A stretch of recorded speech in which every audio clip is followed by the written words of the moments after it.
Hello बच्चों, मैं प्रवीण दुबे एक बार फिर से आपका मैथमेनिया क्लासेस में स्वागत करता हूं। देखिए, आज हम पढ़ेंगे ट्रायंगल यानी कि त्रिभुज को। आज हम त्रिभुज की परिभाषा जानेंगे और उसके वर्गीकरण के बारे में जानेंगे कि उसको किस प्रकार से बांटा गया है।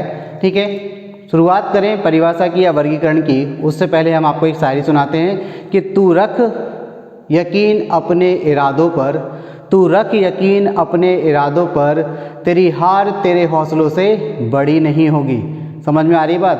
तो चलिए, शानदार शायरी थी। शुरुआत करते हैं अपनी परिभाषा की कि त्रिभुज की परिभाषा होती क्या है।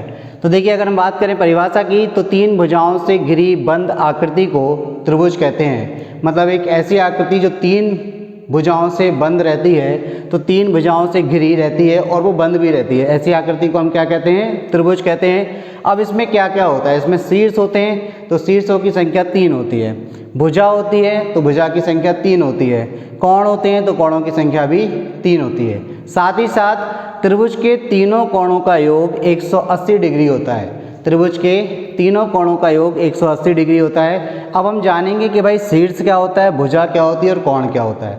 तो देखिए, इसको हम एक डायग्राम के माध्यम से समझते हैं। हमने यहाँ पर बनाया त्रिभुज PQR, त्रिभुज PQR।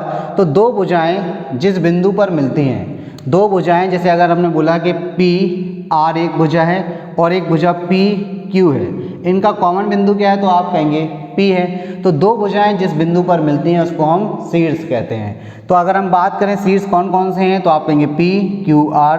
तो शीर्ष हो गए आपके कौन से? PQR। अगर हम आपसे बात करें कि भुजाएं कौन कौन सी हैं, तो देखिए, दो बिंदुओं के बीच की दूरी क्या कहलाती है? भुजा कहलाती है। तो अगर हम बोलें PQ, QR और PR, ये क्या है? आपकी भुजाएं हैं, लेकिन हमने इनको नाम दे दिया। हमने क्या नाम दे दिया? QR को स्मॉल a बोल दिया, PR को स्मॉल b बोल दिया और PQ को स्मॉल c बोल दिया। तो यहाँ पर भुजाएं कौन सी हो जाएंगी? तो भुजा स्मॉल a, b और c हो जाएगी, यानी कि भुजाओं की लंबाई यहाँ पर स्मॉल a, b, c है। तो भुजाएं आ गई तीन, कौन कौन सी? a, b और c। अब हम बात करते हैं कि त्रिभुज में तीन कोण होते हैं। वो तीन कोण कौन कौन से हैं? तो आप देखेंगे कि कोण x, y और z हमने नाम दिया है। ठीक है ना? दो भुजाओं के बीच में जो स्पेस रहता है उसको हम कोण कहते हैं। तो कोण कौन कौन से हो गए? तो आप कहेंगे सर x, y और z। तो ये तो हमने जाना कि त्रिभुज की परिभाषा क्या होती है। उसमें कितने शीर्ष होते हैं? तो आप कहेंगे 3 शीर्ष होते हैं। कितनी भुजा होती हैं? तो आप कहेंगे 3 भुजा होती है। कितने कोण होते हैं? तो आप कहेंगे 3 कोण होते हैं। शीर्ष क्या होता है ये हमें समझ में आ गया। दो भुजाएं जहाँ मिलती हैं उनका कॉमन बिंदु शीर्ष कहलाता है। ठीक है। भुजा क्या होती है? तो दो बिंदुओं के बीच की दूरी भुजा कहलाती है। ठीक है। कोण क्या होता है? दो भुजाओं के बीच का स्पेस, जो यहाँ पर स्पेस बनता है वो कोण कहलाता है। तो इस प्रकार हमने शीर्ष, भुजा और कोण के बारे में जाना। साथ में ये भी जाना कि त्रिभुज के तीनों कोणों का योग 180 डिग्री होता है। अब हम बात करते हैं वर्गीकरण की। त्रिभुज का वर्गीकरण मतलब क्लासिफिकेशन। तो अगर हम बात बोलें कि त्रिभुज को दो हिसाब से बांटा गया है, एक तो कोण के आधार पर और एक भुजा के आधार पर।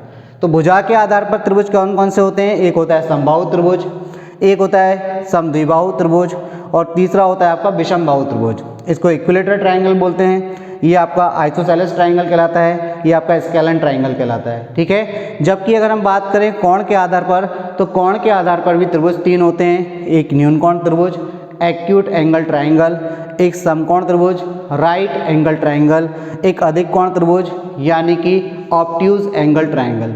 तो ये वर्गीकरण हो गया। अब हम शुरुआत कहाँ से करने वाले हैं? इसमें समबाहु त्रिभुज से। तो अब हम सबसे पहले समझेंगे कि समबाहु त्रिभुज होता क्या है, उसकी सारी प्रॉपर्टीज़ को जानेंगे। ठीक है। उसमें कितने पॉसिबल केस बन सकते हैं। सबसे पहले मेंसुरेशन के हिसाब से छोटे छोटे क्वेश्चनों को हम करेंगे, पहले समबाहु त्रिभुज के बारे में जानने के बाद।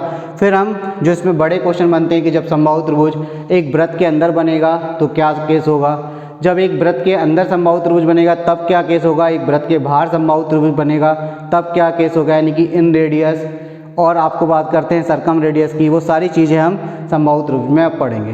तो यदि आपको ये लेक्चर समझ में आया, ट्रायंगल के बारे में आपको समझ में आया और वीडियो आपको अच्छा लगा, तो जिस प्रकार हम आपके लिए मेहनत कर रहे हैं आप भी थोड़ी हमारे लिए मेहनत करें। इस वीडियो को ज़्यादा से ज़्यादा शेयर करें, सब्सक्राइब करें। Thank you. मिलते हैं नेक्स्ट वीडियो में।